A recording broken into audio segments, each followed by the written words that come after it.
ایک ایک چیز کا خیال رکھیں ہمیشہ، ایک چیز کا خیال رکھیں. مثال کے طور پہ کسی بدعت میں آپ کو پتہ چل گیا کہ یہ عمل بدعت ہے، ٹھیک، جو بھی معاشرے میں عام ہے، یہ دین کا حصہ نہیں ہے. چلیں میلاد کرنا بہت پرومیننٹ چیز ہے نا.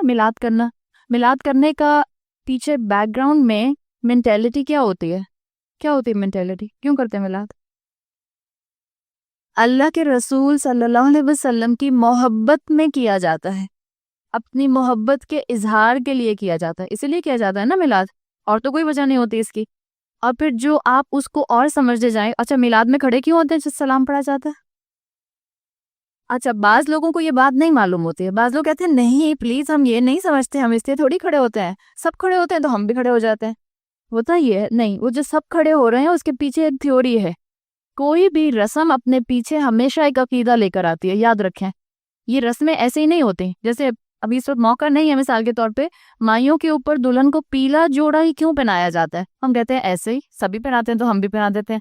پھر ہم کہتے ہیں نہیں اس کا تعلق ہندو کلچر سے ہے، تو لوگ کہتے ہیں نہیں بالکل بھی نہیں، توبہ نعوذ باللہ، ہم ہندو کلچر کو تھوڑی فالو کر رہے ہیں، ہم تو ایسے ہی پہن لیتے ہیں اس لیے کہ سب پہنتے ہیں. توبہ، تم تو ہر بات کے اندر جو ہے وہ بال کی کھالی نکال لیتی ہو. ایسا ہی ہوتا ہے کہ نہیں ہوتا؟ بعض لوگ سلام میں صرف اس لیے کھڑے ہوتے ہیں کہ سب کھڑے ہوتے ہیں، اور اگر ہم نہیں کھڑے ہوں گے تو ہم آڈ ون آؤٹ بن جائیں گے. یہی وجہ ہوتی ہے. اللہ کے رسول صلی اللہ علیہ وسلم کتنی جگہوں پر خود آ سکتے ہیں جہاں جہاں سلام پڑھا جا رہا ہے. اس لیے کہا جاتا ہے، اسکالرز کہتے ہیں اس بدعت. نہ اس طرح سے صحابہ نے کیا کہ اول تو اسلام میں برتھ ڈے سیلیبریشن ہی نہیں ہے، ہم سب جانتے ہیں. اسلام میں سیلیبریشنز ہیں لیکن برتھ ڈے سیلیبریشن نہیں ہے، تو اس لیے اس کو بدعت کہا جاتا ہے. اب آپ اس بدعت کے اوپر سٹینڈ لیتی ہیں اور آپ کہتی ہیں کہ مجھے پتہ چل گیا کہ یہ بدعت ہے. اب کبھی بھی اپنے طور پر یہ نہ کریں کہ آپ کہیں کہ اچھا میں چلی جاتی ہوں، آج میں میلاد میں جاؤں گی تو کل یہ درس میں آئیں گی نا، تو میں ایسا کرتی ہوں ان کے میلاد میں چلی جاتی ہوں تاکہ یہ میرے درس میں آئے. یہ کبھی نہ کریں. حق اور باطل ہمیشہ واضح ہوتا ہے. حق جو ہے وہ باطل پر کمپرومائز نہیں کرتا صرف اس لیے کہ تاکہ باطل آ کر اس کی بات کو سن لے. جب آپ کو پتہ چل گیا ایک چیز غلط ہے، آپ بہت ہی پیار اور محبت سے، چلیں آپ کی بہن میلاد پر آپ کو انوائٹ کر رہے ہیں، آپ بہت ہی پیار اور محبت سے کہیے میں نے پڑھ لیا ہے، مجھے پتہ چل گیا ہے، اسکالرز اس کو بدعت کہتے ہیں، دین میں ایک نئی چیز کہتے ہیں، میں اس میں نہیں آ سکتی. کوئی لمبی چوڑی بحث کرنے کی ضرورت نہیں ہے، اور اگر آپ کو بڑے بڑے دلائل نہیں دینے آتے تو دینے کی بھی ضرورت نہیں ہے. خاموشی اور مسکراہٹ کافی ہے. خود اپنا ہیڈ کاؤنٹ کبھی اس چیز میں مت دیں. دوسرا، ایسے لوگوں کے ساتھ، جب کہ اب مثال کے طور پہ میں نے آپ کو اگزامپل دی، آپ کی بہن ہے، آپ کی نند ہے، آپ کی مامی ہے، آپ کی چاچی ہے، آپ ایسے لوگوں سے فزیکل ڈیٹیچمنٹ نہیں کر سکتے، رشتہ نہیں توڑ سکتے. اب آپ یہ نہیں کہہ سکتے کہ اچھا بدعت کرتی ہیں، او ہو کافر ہو گئی، کہہ سکتے؟ اگر کہا تو ہماری مینٹیلٹی کس سے ملے گی؟ نہیں، میں ایک شاباش، خوارج سے ملے گی. صحیح. اب میں آپ کو چاہ رہی ہوں کہ آپ لوگ وہ ٹرمز یاد رکھیں تاکہ کل کو جب آپ کی سراؤنڈنگ میں یہ آوازیں گونجیں تو آپ کو پتہ چلے کہ آپ کسی چیز کو کسی چیز سے ریلیٹ کر سکتے ہیں. اگر آپ نے ہر غلطی کرنے والے کو کافر کہنا شروع کر دیا یا ہر کبیرہ گناہ کرنے والے کو کافر کہنا شروع کر دیا تو آپ کی مینٹیلٹی وہی ہوگی جو خوارج کی تھی. وہ بھی اسی ایکسٹریم پر گئے تھے، ریلیجس ایکسٹریم پر گئے تھے. آپ نے یہ نہیں کرنا، کسی کو کافر نہیں کہنا. نہ ہم کسی کو کافر کہہ سکتے ہیں. کیا ہم کسی کو منافق کہہ سکتے ہیں؟ نہیں کہہ سکتے. کہتے تو بڑا ہے. ادھر ہم سنتے ہیں قرآن کی آیات کہ اللہ تعالیٰ نے منافقت کو ڈسکرائب کیا، اور ہمارے ذہن میں، زبانوں سے نہیں، ہمارے ذہن میں اپنی کوئی بہن، اپنی کوئی نند، اپنی کوئی کزن، بالکل ان کا حال بالکل ایسا ہی ہے. یہ آیت تو ان پہ فٹ کرتی ہے. کبھی اپنا چہرہ اور اپنی شکل نہیں آتی آنکھوں میں، نہیں آتی نا. نہ ہم کسی کو کافر کہہ سکتے ہیں، نہ ہم کسی کو منافق کہہ سکتے ہیں. یاد رکھیں منافق بھی لیگلی مسلمان ہوتا ہے. تو اب آپ نے کیا کرنا ہے ایسے رشتہ داروں کا جو کہ آپ کے لیے اس وقت اور آپ کو اس میں انوالو ہونے کی پراپر انویٹیشن اور دعوت بھی دیتے ہیں، آپ نے ان سے ایموشنل ڈیٹیچمنٹ کرنی ہے، فزیکل ڈیٹیچمنٹ نہیں کرنی. انڈرسٹینڈنگ کے لیول پر ان سے الگ ہونا ہے.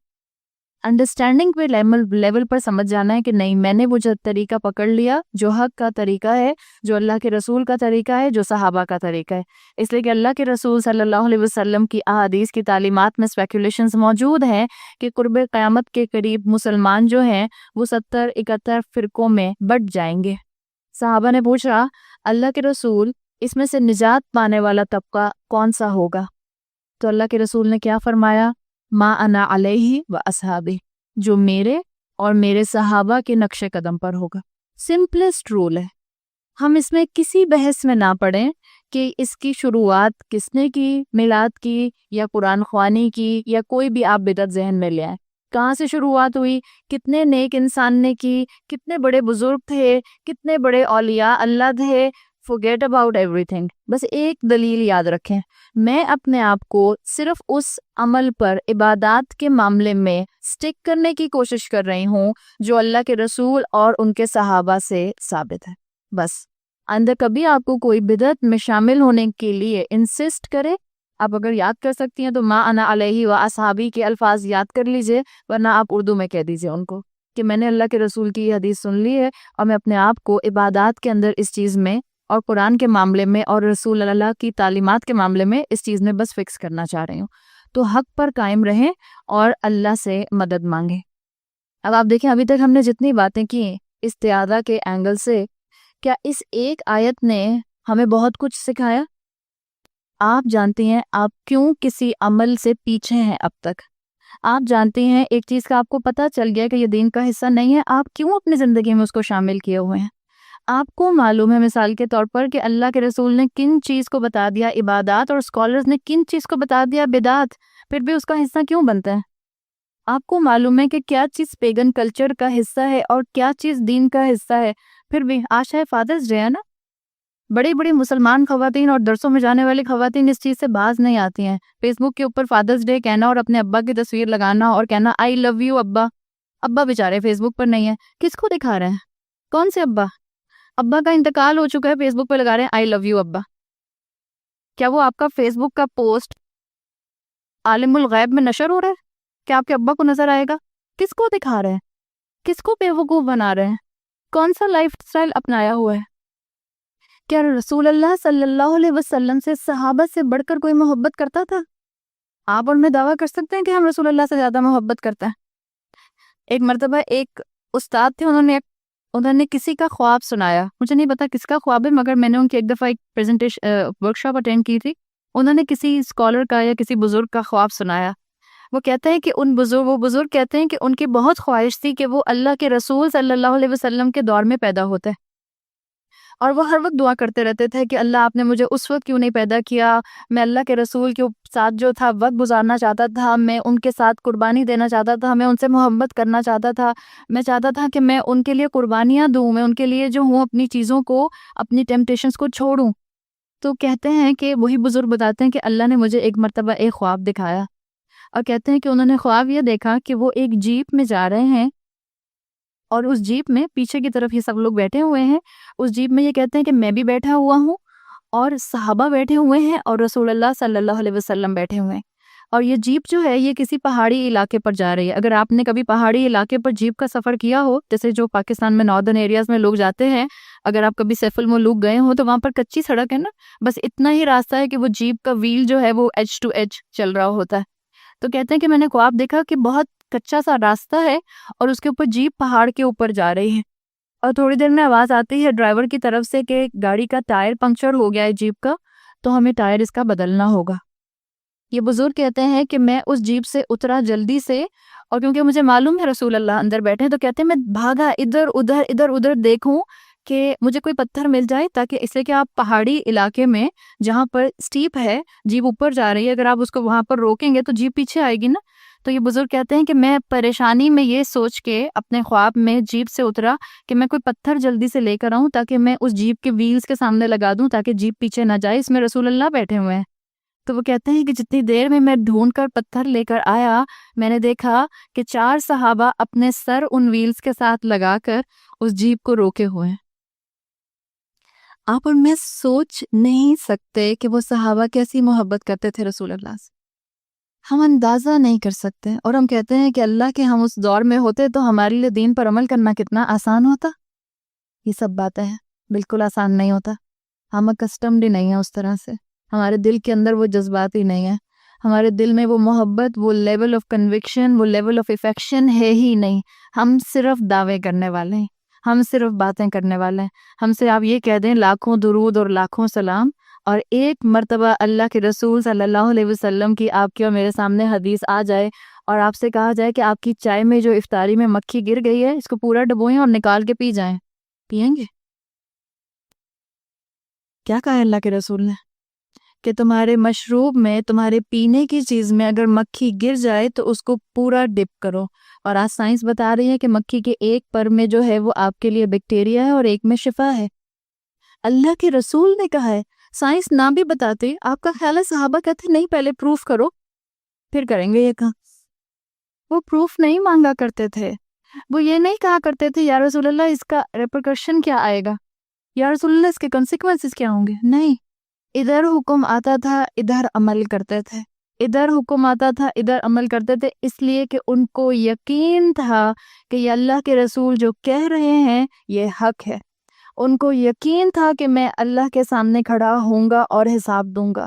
ان کو یقین تھا کہ اگر آج ہم نے رسول اللہ کی بات مانی تو قیامت کے دن اللہ کے سامنے کھڑے ہو کے جو مالک یوم الدین ہے وہ ہمارا حساب آسان کرے گا اگر ہم نے رسول اللہ کا کلمہ اور ان کی بات بلند کی. ہماری چائے میں مکھی گرتی ہے اور ہم سے کوئی سامنے والا کہتا ہے کہ پوری ڈبو کے باہر نکال دو، سنت ہے. ہم کہتے ہیں نہیں مجھ سے ورجن ہوتا ہے، میں نہیں کر سکتے. ہم پیتے ہیں وہ چائے دوبارہ، چاہے ہم لوگوں کو پریٹینڈ بھی کر دیں کہ ہم پی رہے، ہم جا کے سنک میں پھینک کے آتے ہیں. یہ ہمارے ایمان کا حال ہے. اور پھر ہم کہتے ہیں کہ ہمیں اللہ پر بہت توکل ہے، ہمیں رسول اللہ سے بہت محبت ہے، اور ہماری محبتوں کے نعرے دیکھا کریں جو ربیع الاول کے مہینے میں پورے شہر میں گونج رہے ہوتے ہیں. ہرے جھنڈے لگانے کے ماہر، ہری لائٹس لگانے کے ماہر، اور ڈسکو نعتیں پڑھنے کے ماہر.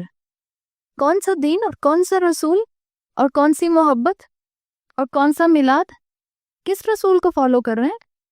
کون سے صحابی نے یہ ڈانسنگ درویش کا کلچر نکالا؟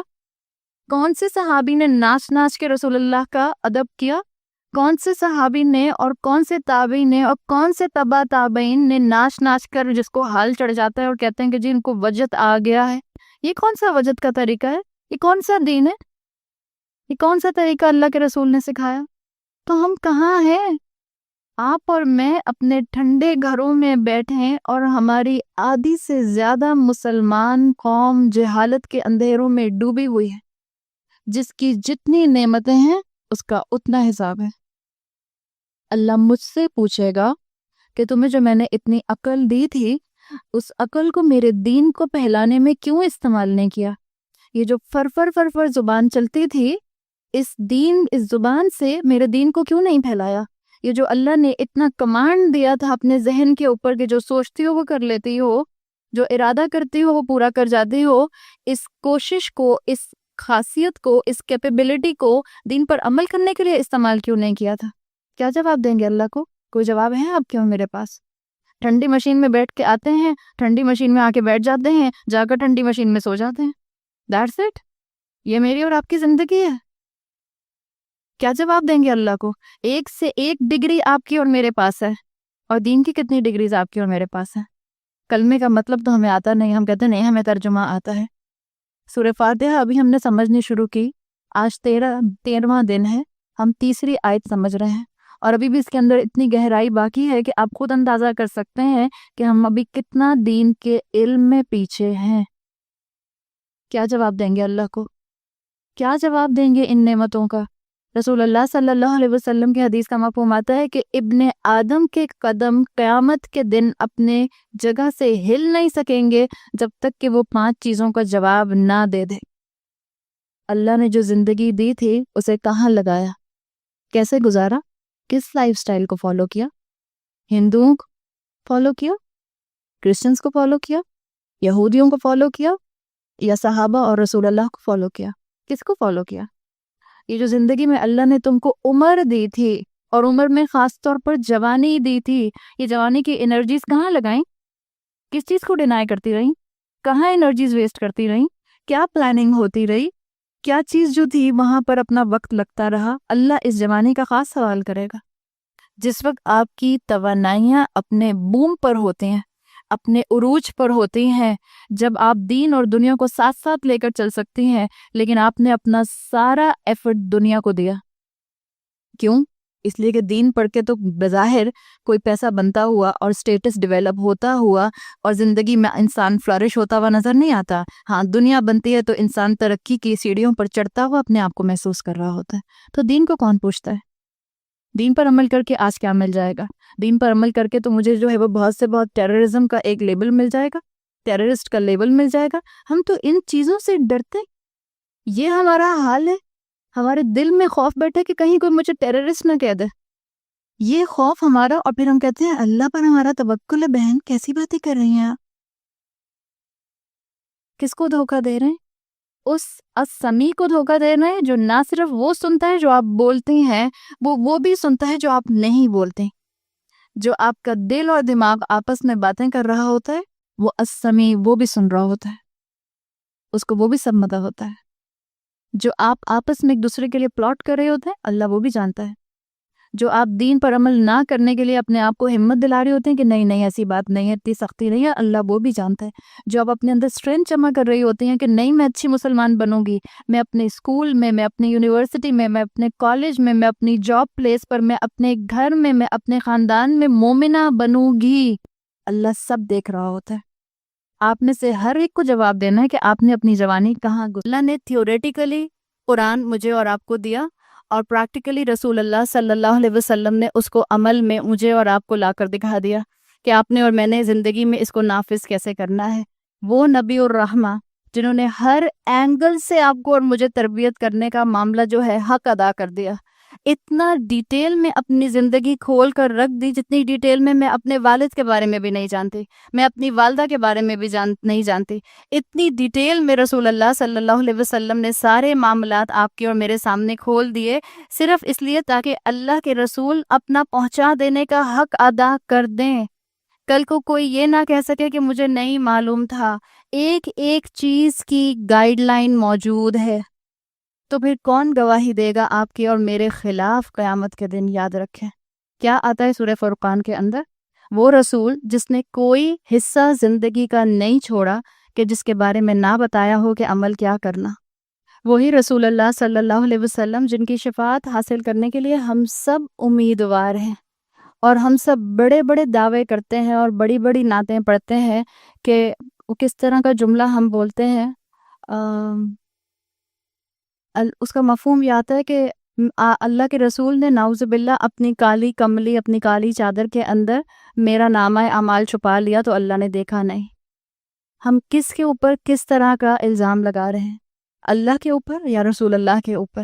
یا اس طرح کا مفہوم رکھنا کہ ہم نے مدینہ کے اندر بغیر عین کا عرب دیکھا. بغیر عین کا عرب کیا ہوگا؟ کیا یہ شرک نہیں ہے؟ مجھے اس وقت اس کا ایگزیکٹ شعر کا انداز یاد نہیں آ رہا، بٹ یہ ہماری شاعری ہے، ہماری اردو پوئٹری ہے، اور آپ کے سارے نعت خواں جھوم جھوم کر یہ پڑھ رہے ہوتے ہیں، اور سب خواتین لہک لہک کر سن بھی رہی ہوتی ہیں، اور یہاں سے وہاں گجرے پہن کر اور پھار پھول پہن کر اور فل فلیج میک اپ کے اندر جو ہیں وہ اس محفل میں بیٹھی ہوئی ہوتی ہیں. جس نبی کی سنت ہمیں یاد نہ ہو کسی بھی اینگل سے، زبان سے ہم ورد کرتے رہیں اس کا اور کہتے رہیں کہ ہماری لاکھوں جانیں آپ پر قربان اور ہماری لاکھوں زندگیاں آپ پر قربان، وہی نبی قیامت کے دن آپ کے اور میرے خلاف گواہی دیں گے. کبھی سوچا ہے؟ قرآن میں سورہ فرقان میں آیا وقال الرسول یا ربی، رسول اللہ صلی اللہ علیہ وسلم کہیں گے اے میرے رب ان قوم اتخذوا هذا القرآن مہجورا، یہی قوم ہے جس نے قرآن سے ہجرت کر لی تھی. قرآن ان کے ہاتھوں میں تھا، حلال حرام کی تعلیمات ان کے ہاتھوں میں تھیں، لیکن ان کی زندگیوں کے اندر قرآن نافذ نہیں تھا. یہ اللہ کو مانتے تھے، اللہ کی بات نہیں مانتے تھے. آپ سوچیں یہ کون کہہ رہا ہے؟ کون ہمارے خلاف گواہی دے گا؟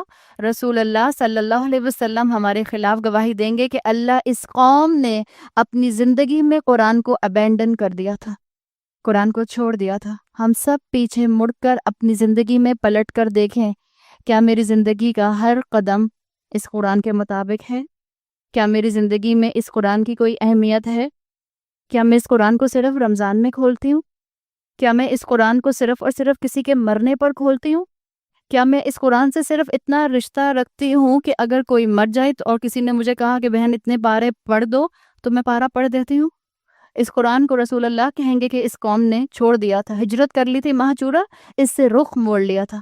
زندگیوں میں اس کو نافذ نہیں کیا ہوا تھا، اپنی مرضی کی زندگی گزار رہے تھے، اپنی مرضی کا لائف سٹائل گزار رہے تھے۔ جس کتاب کو زندگی گزارنے کے لیے بھیجا گیا تھا اس کو صرف برکت کی کتاب بنا لیا، اس کو بھوت بگانے کی کتاب بنا لیا، اس کو کاروبار میں کامیابی کی کتاب بنا لیا تاکہ اس کو سجا سجا کے اپنے آفیسز کے اندر اور اپنی دکانوں کے اندر جو ہے فریم کرا کے لگایا جائے۔ اس کتاب کو جس کو اللہ تعالیٰ نے عمل کے لیے زندگی کے دیا تھا اس کو قرآن خوانی کی کتاب بنا لیا۔